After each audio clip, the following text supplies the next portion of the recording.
A man chooses, a slave obeys. Welcome to the Ethics in Video Games podcast, where we explore issues at the intersection of ethics and video games. What follows is a series of graphic, interactive scenes that we can't show you.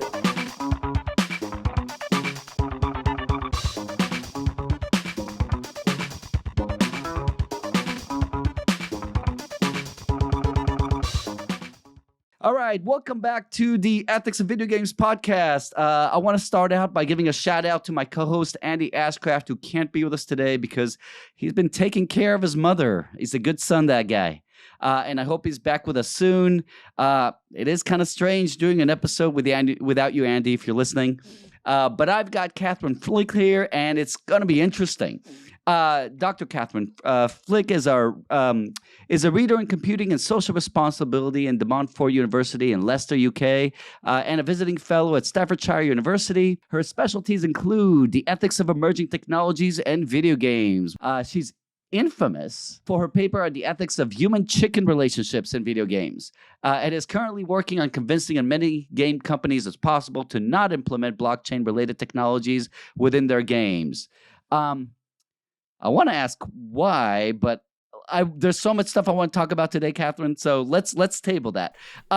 In fact, we were going to talk about being an ethicist, why video companies need ethicists. But before we get all that, what do we need to know about the ethics of human-chicken relationships in video games? Basically, video games mostly gets it wrong. They tend to have things like flocks of male chickens, which wouldn't exist in real life because they basically fight each other to death. They have them in kind of like strange places, but the big thing is that we wanted to look at the roles that they play. So a lot of them, like the roles of things like domesticity comes up. So they're usually used in safe spaces that you can go to in games, like in villages and things like that, which might be considered safe. There's also a lot of fighting. You can kick, smash, punch, hit, whack, smush, blend to a pulp chickens, which reflects the history and archaeology of chickens and humans in the past. We used to do terrible things to chickens for fun, basically, like tie them to sticks and throw stones at them until they died, for example. And then also, of course, there's the food and other produce that chickens provide. So eggs, feathers, meat, manure for compost and things like that as well. So we have a long history as humans with chickens, and this is reflected within the games. They're sort of seen as part of the scenery, and sometimes part of the amusing things to do within games as well. And that humorous side of things is actually really long. That goes really far back in history. But I'm not really the archaeologist. I was really I was more interested in the ethics side of things, and what does that say about how we play games and how people get it right within games or don't get it right? Because you'd think that people would do it better, considering we have such a close relationship with chickens. But no, they mix up female and male chickens. They kind of do strange things like putting male heads on female bodies and things like that. Like it's all sorts of weird. Well, if we ever want a Franken-chicken, I mean, video games seems like the place to create Franken-chickens. So you've been in PAX East for like 7 years with the booth until 2019. We had the pandemic then, everything changes. But you had a booth that was essentially Ask an Ethicist, something I always want around, as someone that comes from moral philosophy and is really interested in bringing, discussions of ethics to people, in more applied regular world situations. That's exactly the kind of thing I want to see. So how did that come about, and what were you trying to accomplish? How did that whole thing go? It sort of came about when they set up the Diversity Lounge. They were looking for people to basically come and exhibit, and alongside all of the sort of LGBT groups, and there was some sort of women's gamer groups and things like that. Disabled gamers, able gamers has had a presence there for a really long time. I happened to know through my husband one of the organizers of PAX East, and managed to get an invitation. I was having a chat with them and told them about what I did and what I was interested in. I'd given a talk at the previous PAX about ethics in games, and it had a huge audience and everyone was very impressed with it. So I I thought, well, why don't I come and have a booth? I can ask people questions about how they play their games. The whole point of it was to basically start getting people thinking about their relationship that they have with games, and getting them to reflect on what they do. So what I have when I go to PAX with my booth is I have a set of 2 questions every day and a set of little post-it notes, and people come by the booth and they answer the post-it notes, and that starts a conversation. And usually the questions are things like, what do you do in video games that you don't do in real life? That was my first big one that went viral on Reddit, for example. And I think it was when Goat Simulator had come out, and someone wrote, "Be a goat," right. And that went viral on Reddit. So that was pretty good. But it got people thinking about, hey, look, I do some weird stuff in games that I wouldn't do in real life, and you could really see kind of the cogs turning, and get that reflection happening. Which, as a moral philosopher, that's kind of a key aspect of understanding kind of,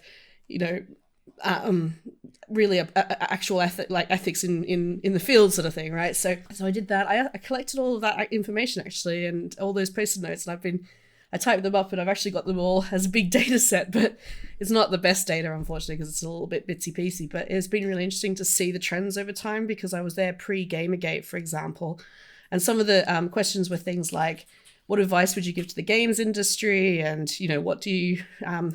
what makes a great female character in games, and stuff like that. So I'd ask these various different questions across the weekend. And I've seen like the rise of Gamergate come through. I gave a talk about kind of some of the results that I'd had from previous years at one of the PAX Easts. And I had some Gamergate people show up the back, which is a little bit creepy, but fortunately didn't make too much of a fuss. They just sort of videoed me and, I don't know, talked about it on Twitter or something. But yeah, it was quite a stressful period actually, because it's a sort of environment where you get a bit worried about making particularly strong claims about ethics in particular, right? Because the whole thing was about ethics theoretically.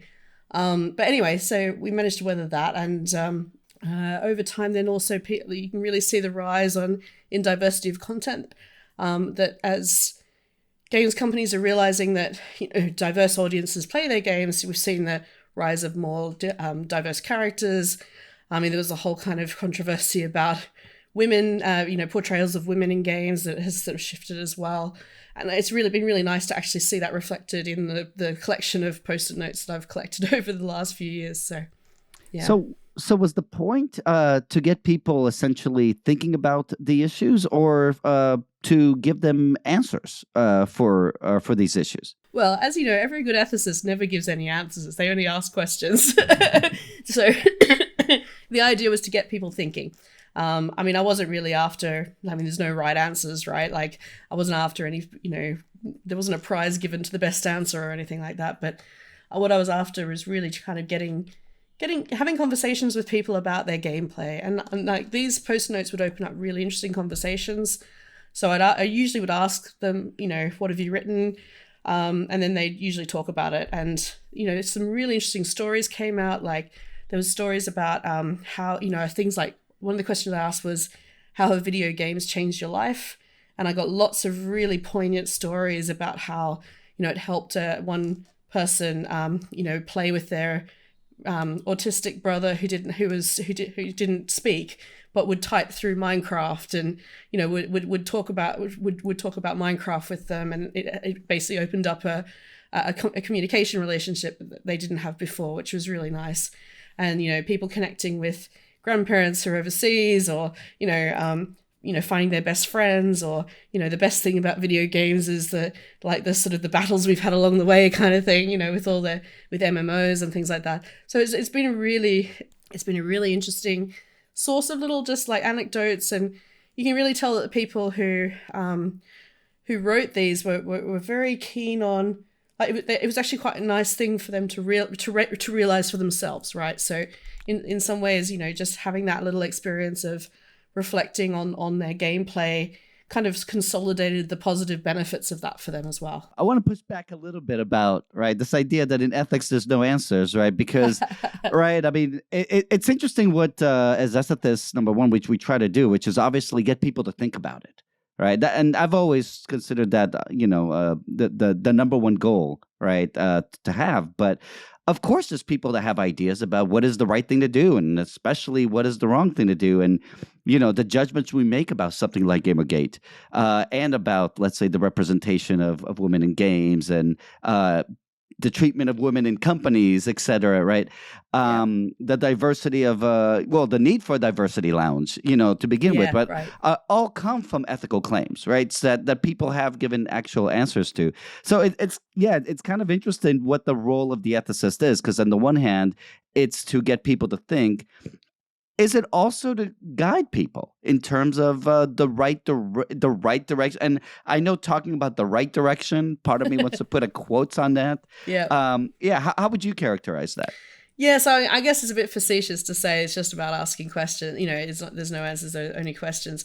I guess I use questions as a tool, really. It's kind of like the classic Socratic method, right? So right. It's much better to have much better to have someone realize something for themselves than for you to say, "Oh, here's how you do it." I've been in ethics and applied ethics particularly for a really long time now, and the worst way you can get someone to change their behavior is to tell them what to do. So that just doesn't really work. They've got to kind of come to it themselves. So in terms of things like, interrogative questions, I guess it's one of the tools that I use to do that.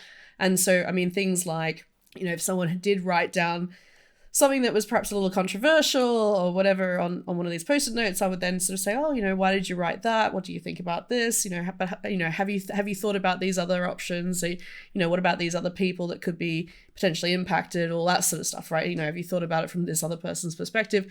So these are all questions, right? But they are guiding questions. So, obviously I have an opinion as well about what the right and wrong thing is. And a lot of that is kind of couched in experience and the ability to kind of think through these problems with a view to broader impact and, who might be worst affected by potential decision making and things like that. But yeah. So it is a little bit facetious saying no answers.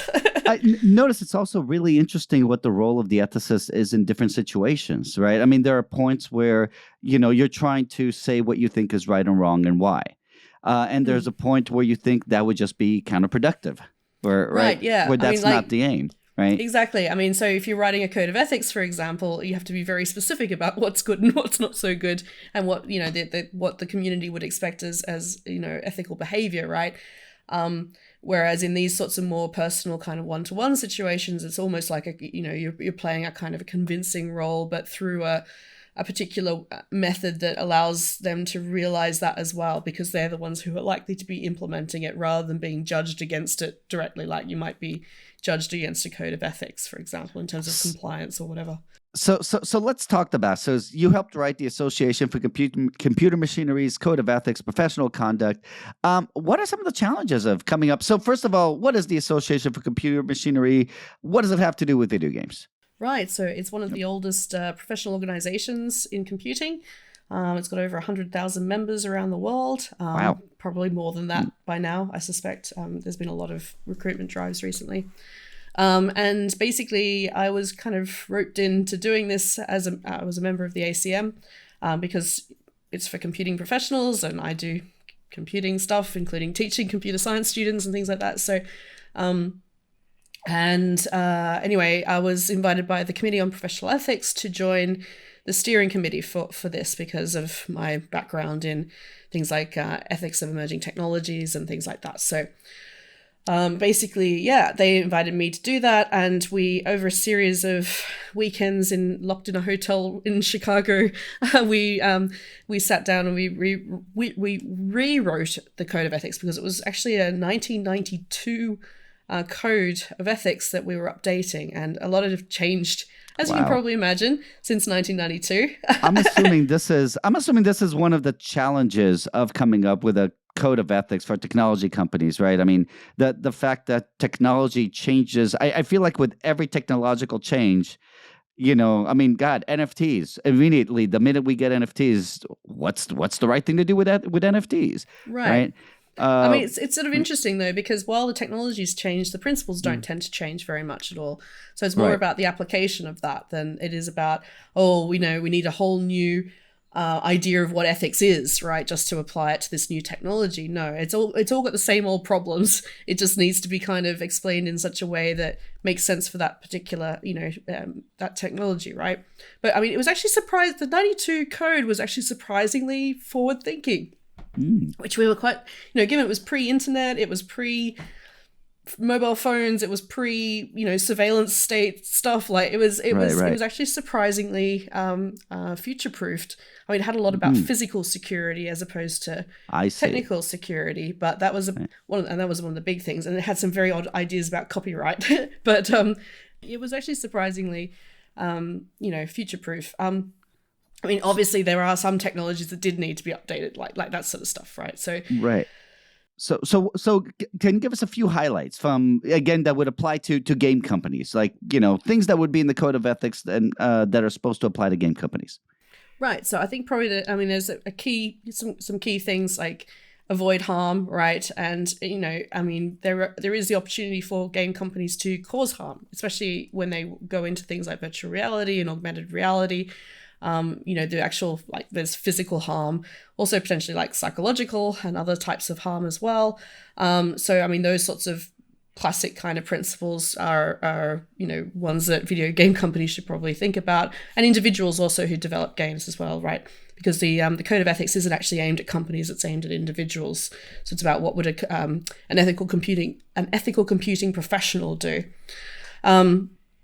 And then the another one is one of the big ones that we introduced actually was about diversity, essentially, and equality, and making sure that that vulnerable groups are protected, etc., etc. And that was actually one of the ones that got pushed back on a lot by the, let's say, less more right-wing side of the ACM membership, and we managed to kind of keep that in because obviously it's very important, and we all agree, and the majority of the membership also agreed. So it's really important to say we weren't just a group of, ivory tower, academics saying, here's what you should do, everybody. We did actually do 3 or 4 rounds of consultation with the Committee on Professional Ethics, which is made up of industry, academia, and lay people, quote unquote.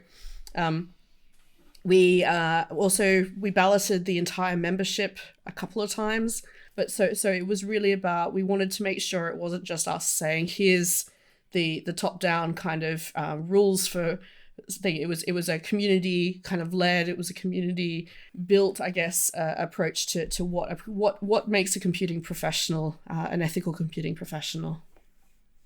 Yeah. Okay. I mean, there are some other highlights as well. There's a lot about copyright, about making sure that, following rules, obviously. There's a bunch of, follow the law unless there's, really good reason not to, but also be aware of the fact that, the code of ethics doesn't protect you from breaking the law, but there are some instances in which, say, breaking the law might be a reasonable thing to do.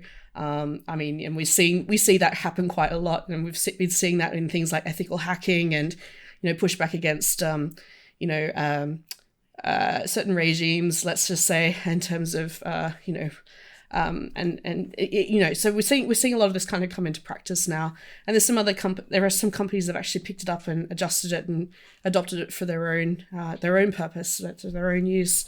And also it's been adopted by a whole bunch of local computing organizations around the world through IFIP, which is the International Federation for Information Processing.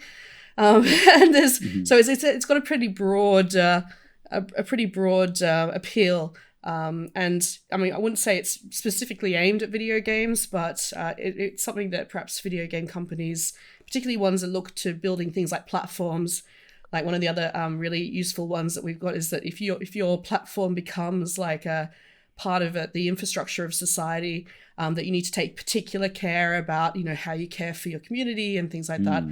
We also have some stuff about what happens when you withdraw your software from. I'm just curious. Do you think Steam would count as, because obviously those Yeah. are aimed at things like Facebook and Twitter, but yeah, you think you think most of our, I mean, I'm assuming the Apple App Store would Yep. count No. as Yep. those things, Yeah, right? and we actually have we have things about how, companies who do provide these sorts of services, that are essentially but are kind of like walled garden or gated system type things. So Right. they have their own kind of rules that you have to follow in order to be on on these, and some people fall afoul of them in various ways. We talk about how there needs to be space for reconciling any differences and things like that as well. So it's basically making sure that they don't become the next, I guess, dictators, right, of the internet space, right, and yes. So it's but I mean, obviously, we've only got so much power. It's a code of ethics. It's not like we can't find them or anything like that. And so it's nice actually to see some of these principles coming through in some of the legislation that's happening around the world now. So in Europe, for example, and the UK are bringing in regulation that kind of reflects some of these principles that we put into the code of ethics too. Yeah, it's interesting that one of the things you have to point out is that, look, this is ethics. This is not the law, and ethics doesn't mean the law. And the hope is always, for so many people, whatever is legal kind of legitimizes what they want to do. They look to the law for moral legitimization, where we normally think the other way around. The law should be essentially made based on the ethics. So maybe the code of ethics is the start, and some of that maybe needs to be legally codified. Okay. I want to go back and I want to talk about the idea of being an ethicist. What is an ethicist? Oh, what is an ethicist? So I would call myself an applied ethicist. So there's sort of different types of ethicists. There are people that come up with do the heavy thinking side of things, like moral philosophers, for example, which I don't know if you would self-identify as an ethicist on occasion. Yeah, sure. Yeah, exactly. Yeah. I mean, I think of myself as an ethicist in that I'm concerned philosophically with ethics. Very much that, yeah. So that's a very much at the kind of the thought level, right? So I'm very much at I mean, I know it doesn't mean you can't do other things as well, but that's that level of it, right?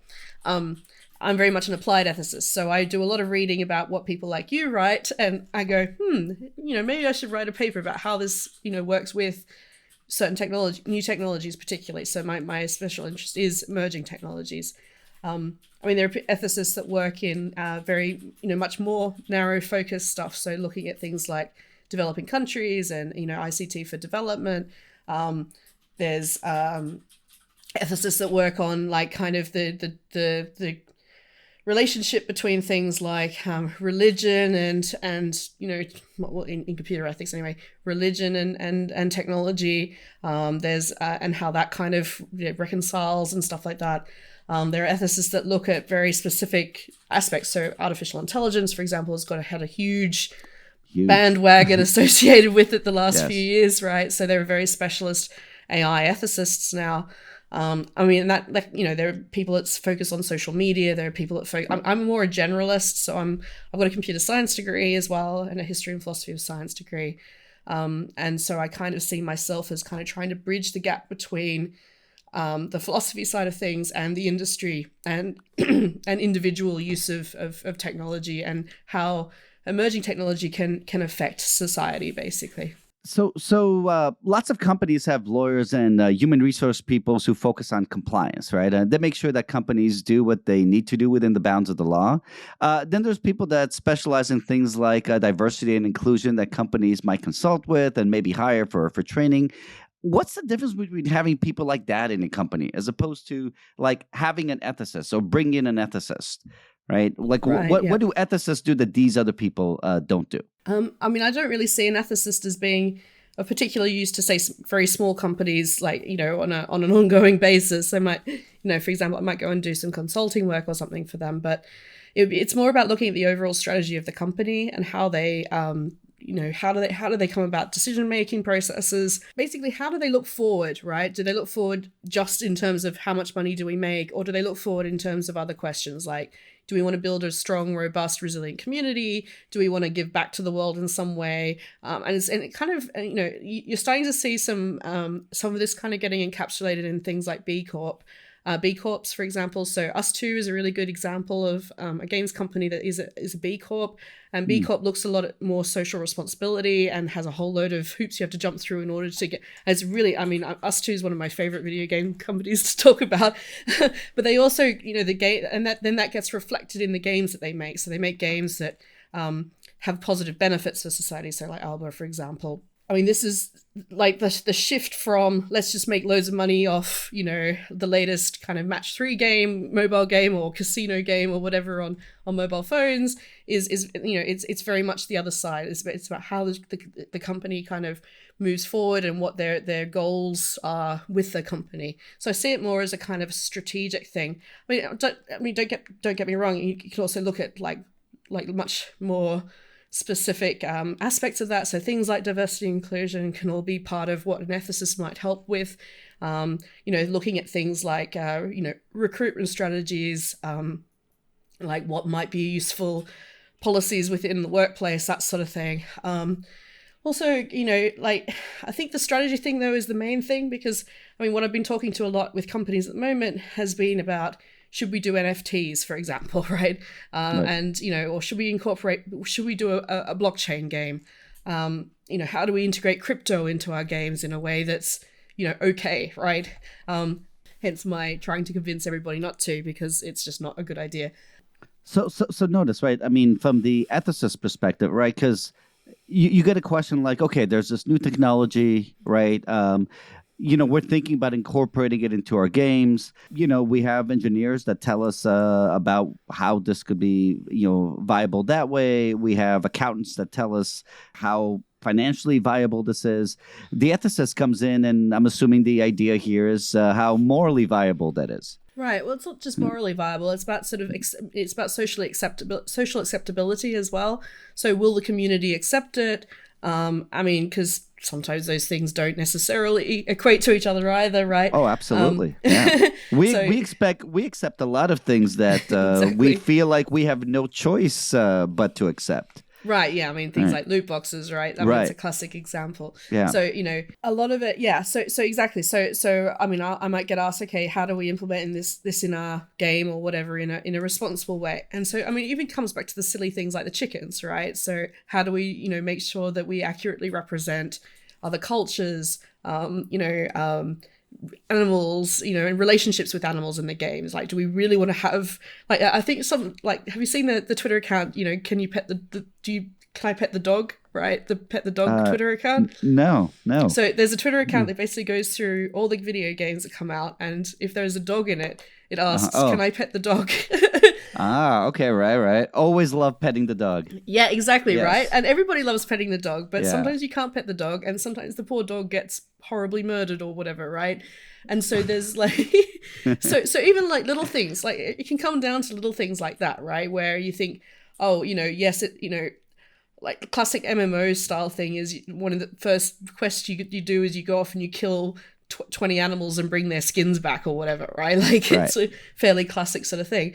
But do you really need to do that? Like, is that something that actually is a reasonable thing to ask in terms of how people relate to the game that you're playing, right? So it's about trying to push back against lazy tropes, I think, in some ways as well. So, you remember the Ubisoft, women are too hard to animate, for example. Right. Controversy, For right? Assassin's Creed. Yeah, exactly. Yeah. So, like, an ethicist would have said, hey, look, that's a bad idea. Don't go there. It's going to cause you more trouble than it's worth.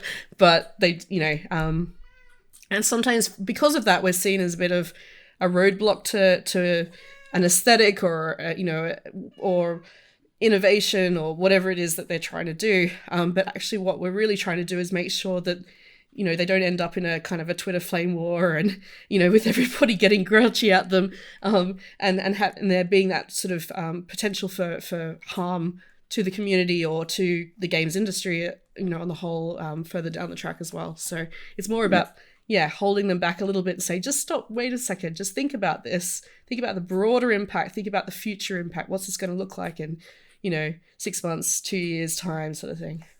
It's interesting how much of that is practical and how much of that, I want to say from my perspective, is aspirational. You said so many things. I want to touch on a few, if I can remember them. The B Corp, for example. right? So there's this ideas about what are the corporate social responsibilities of companies, and in fact, we have an episode on this about what are the responsibilities of the game. Maybe it was 14 or 15 early on.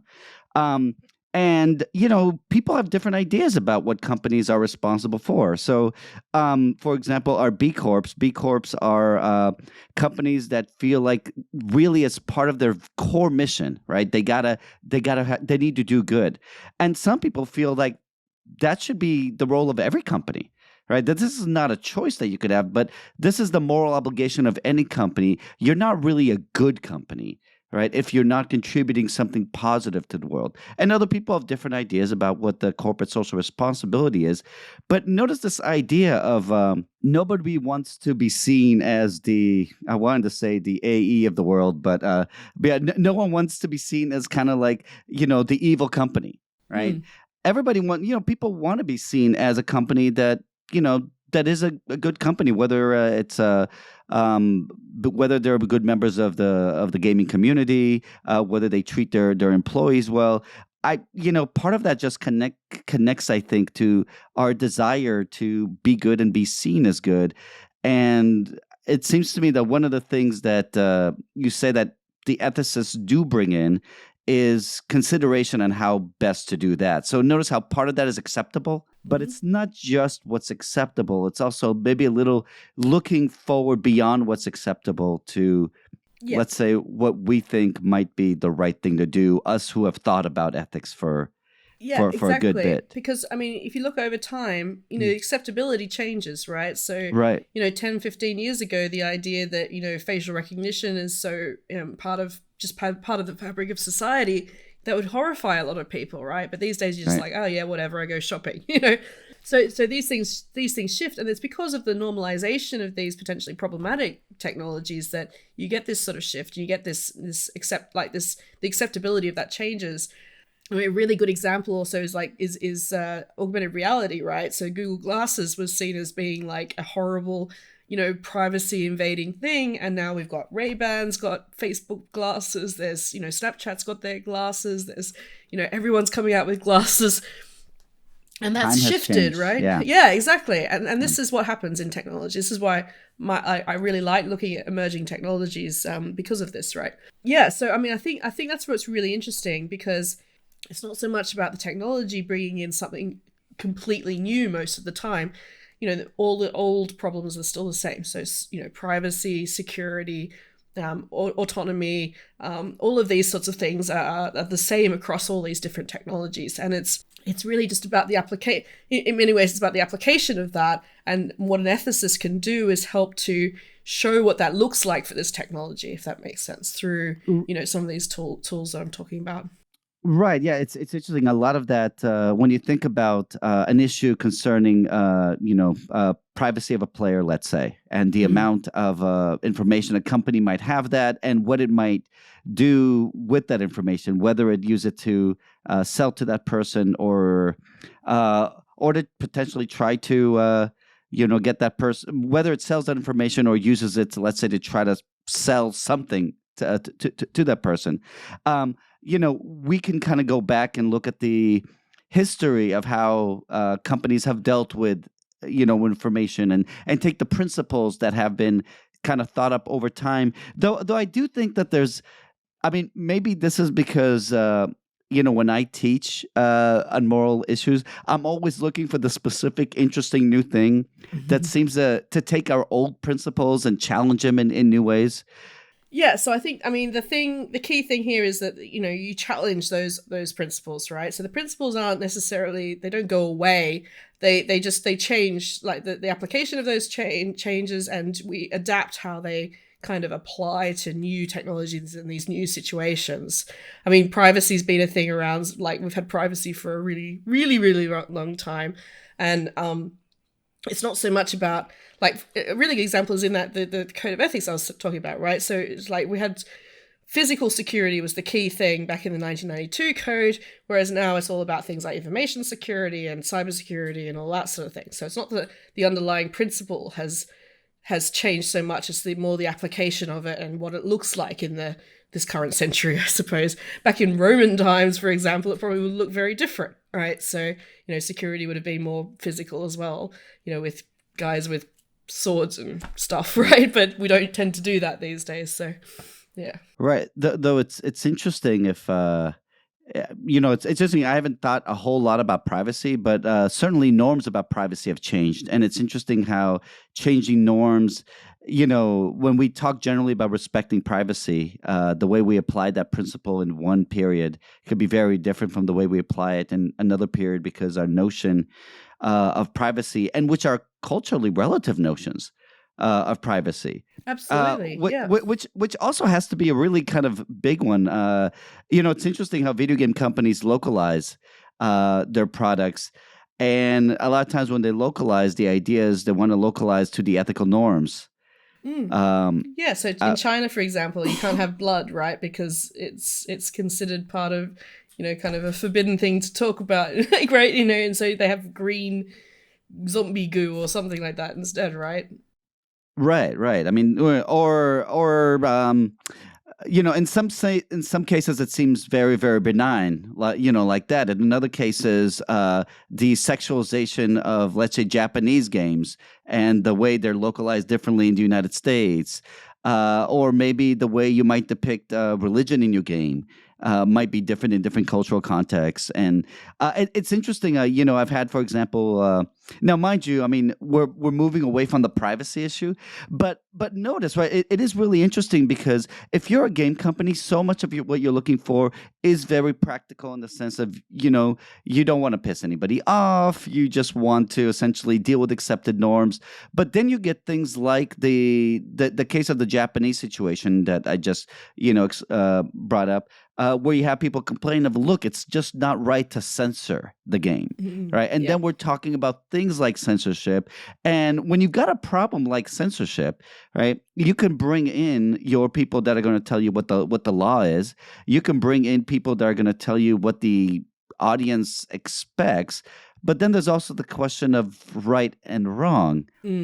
Right. And with something like censorship, I mean, to me, it really seems like it's where ethicists can really play an important role in figuring out, at least helping you think through the policy that you're going to have. I think that's, and that I can almost hear you stopping yourself saying what's right and what's wrong there, right? Because it isn't that easy either, right? Right. Like, a lot of these questions are not just, oh well, it's obvious, you should just not do the game or whatever, right? Like, you should localize it for that area. There's a lot more nuance than that needs to be thought through, and a lot more like, yes, it might earn you loads of money or whatever. I mean, that's only one aspect to doing that sort of, like, you got to think through how will this make our company look, but yeah, I mean, it's about sort of like not just the expectations and the norms and of the society that you're taking the game from, but what are the expectations and the norms of the society that you're putting that game into. And then there's also the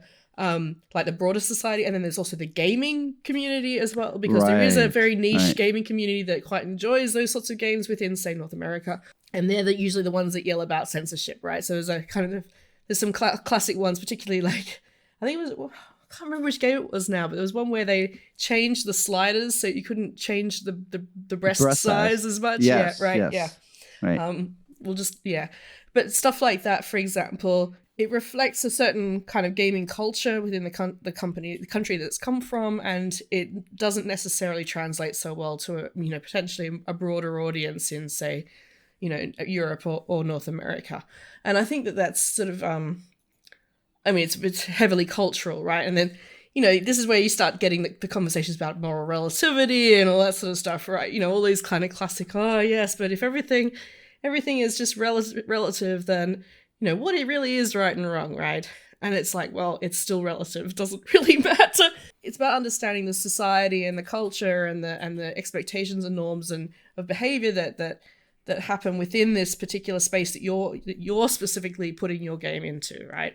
And then if you want to kind of violate those norms and expectations, then you should expect some backlash. And if you want to put a controversial game in that someone really likes the original version of or whatever, then yes, you'll also get some backlash. So, I mean, it's about weighing those up and deciding, okay, well, what do we actually want, right? What do we want to do? You know, I was thinking of, I just gave, I have a workshop that I walk my students through where they deal with government requests for private information and censorship. And they have to advise those companies. All right, and they have to think through a whole, and it's interesting with these and it's also a cross culture, international kind of issue. If you're thinking of, you know, I'm as an ethicist going to talk to a company, right? Here's a company, and let's say, you know, it's Square Enix, and they're thinking about these kinds of localization issues, as we call them, which to me are sometimes practical and sometimes ethical. What do you think would be the hardest thing of getting a company or the people within that company to do in terms of reflecting on the morality of what they're trying to do? Oh, well, I mean, I think the first thing, the hardest thing is just getting in the door, to be honest. Because certainly one of the things that I found, having done this with lots of companies, is that if you don't have your CEO, but, you know, if they're not interested in it, then it's never going to happen. Right. And you'll see often like corporate social responsibility arms of companies, they're off over there in another office, and they, you know, spit out reports every so often, but nothing ever actually happens, right? Google's shown this particularly well recently, as has Facebook, for example, right? Like, I mean, there's some big companies that really, you know, I mean, there's a lot of talk about ethics washing and stuff recently. Yes. Where they have essentially like, yeah, we have an ethicist, we consulted with them, the end, you know, like nothing ever happens, nothing changes. Or Google getting rid of their ethics officer. Getting rid of their ethicists, yes, exactly. Once he starts criticizing them. Yes, exactly. Yes. Yeah, that's, I mean, I was alluding to that, but yeah, that's exactly what happened, right? So getting in the door is the hardest part. I think that the other part is trying to come up with ways for the people who actually need to make the decisions to get outside of the bubble that they're in, right? So it's, you know, a term that we use called reflexivity is the ability to kind of think about, you know, how you make decisions, right? How do you reflect on things? How do you make decisions based on that? And one of the hardest parts is to kind of get outside of your own head. And I mean, we see this a lot in kind of like in venture capitalist world, Silicon Valley, right? We see, you know, the tech bros creating solutions to their problems, right? And then thinking that that's the solution for everybody's problems, right? Or they create a solution that's still looking for a problem, you know, or they're doing the you know, like Uber but for X, right? The disruptive type stuff, which, you know, really suits a particular demographic, right? So the hardest part is actually getting these people to think outside of that, you know, not just what would solve my problem, but potentially cause harm to a whole load of other people. But what would a more inclusive approach look like? So we talking identify your stakeholders, take the perspective of your stakeholders? Yeah. And I mean, so one of the frameworks that I use with companies, this is in general, you know, technology, not just games companies, but one of the frameworks I use is called the AREA framework, which looks at anticipating, reflecting, engaging, and acting. And the engagement part is really key, because if you bring in diverse sets of stakeholders, you know, not just the ones who are going to get, you know, give you money, right? Right. But the ones who are going to be not just your users, which is a different, like, that is a set of stakeholders, but it's not the sum total of your stakeholders. You know, like, for example, if you're developing medical technology, your user might be a doctor, but the patient is still, you know, affected by that. Their family is affected by that. You know, they might have brought in carers that are affected by, you know, whatever device it is that you've created, right? So, I mean, the same can be sort of told for games. And particularly, I mean, I think, you know, as we move into things like AR and VR, these are going to become much more pronounced than they have been in traditional gaming situations where, you know, but I mean, even things like accessibility is a really big, you know, it's a huge issue, and a lot of games companies really want to solve that issue. But then, you know, just getting the people who develop the games to actually design accessibility without actually consulting any people that would actually work for is just disaster, you know, before you even, like, you might as well just not bother in some cases, right? So it is really important to get people on board who actually understand, you know, what the accessibility requirements are. I mean, this is kind of like, you know, classic requirements, you know, gathering, right? But trying to diversify that group as much as possible, so you get as many perspectives as possible, and then you can kind of make, you I mean, there's always going to be hard decisions that you have to make about, doing one thing and which might potentially mean that you don't do another thing or whatever. But at least you have that input, and you can make, you might maybe make some compromises or work with those people to kind of work out how you might address these issues otherwise. So I think that there's, the engagement side of things is actually super key for companies, because I don't think a lot of them do it. And, if they do, they might just look up a tutorial on accessibility options or something like that. Because it's money without an obvious return on investment. Right. Though often there is a return on investment, but, certainly not an obvious one. And that's a really, really big one. Yeah, well, exactly. Right. Yeah. Though, it's interesting as you're talking, it really kind of made me think about, part of our everyday decisions that we make as people always takes into consideration a lot of the practical stuff, but moral considerations always kind of come into play in our lives as we make daily decisions. Companies a lot of times, I think forget that. Right. Yeah. That, so part of this whole, engagement and being aware of your stakeholders is if you're going to make a decision about what your company is going to do, let's say whether they are going to use blockchain, right, in some way, right, you're going to normally look to the really practical stuff, and it's really easy to deal with the practical stuff, but it's easy to ignore the fact that good decisions always involve some sort of relation to an ethical background. Again, if it's for normal people, why wouldn't it be for companies?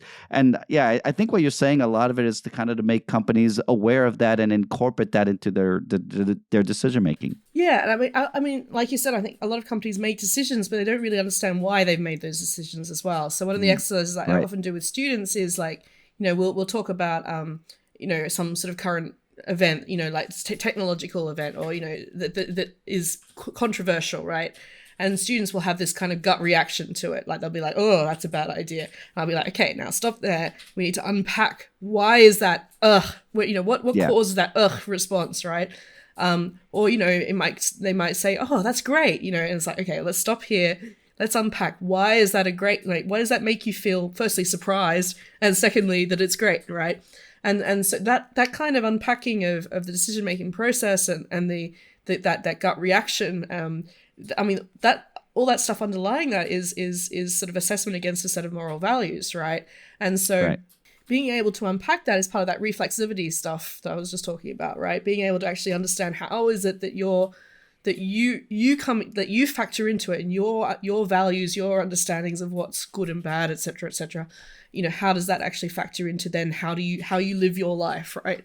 And I think that's a really interesting exercise for a lot of people because they just don't think about it.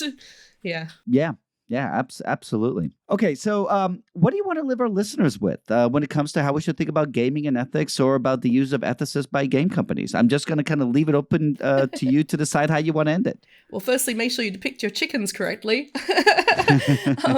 Don't do NFTs. No, I mean, I've got a whole laundry list here, right? But I think the key thing is actually really about thinking through, not just what the next step is, but what are the likely, further steps that go beyond this. I mean, every company's got a strategy, and it might be a 1 year, 5 year, 10-year strategy.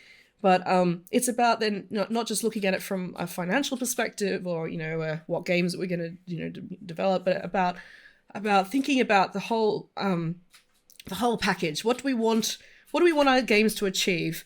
What do we want our community to be like? Do we want, how do we actually achieve that, right? Because communities are hard, right? Who do we need to actually bring on board in order to achieve all of these things?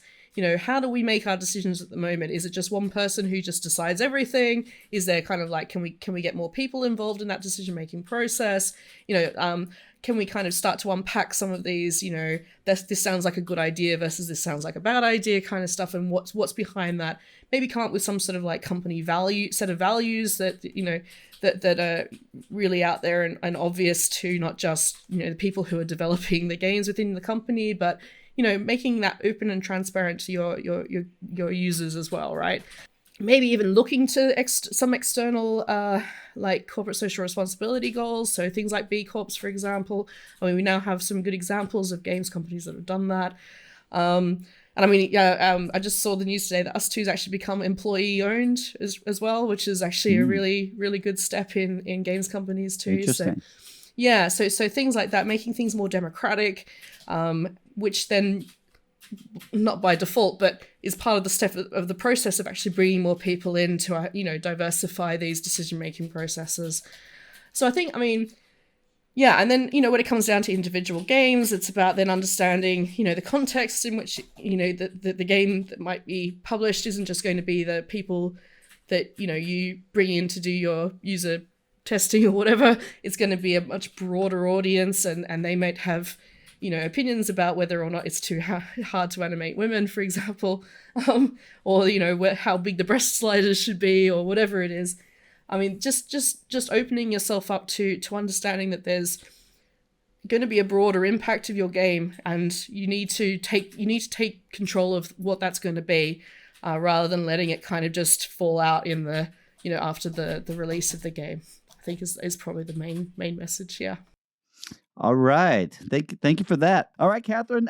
Thank you for coming on our show. Catherine Flick, good podcast. GP. Play nice, everybody. You can subscribe and listen to all of our episodes wherever you listen to podcasts.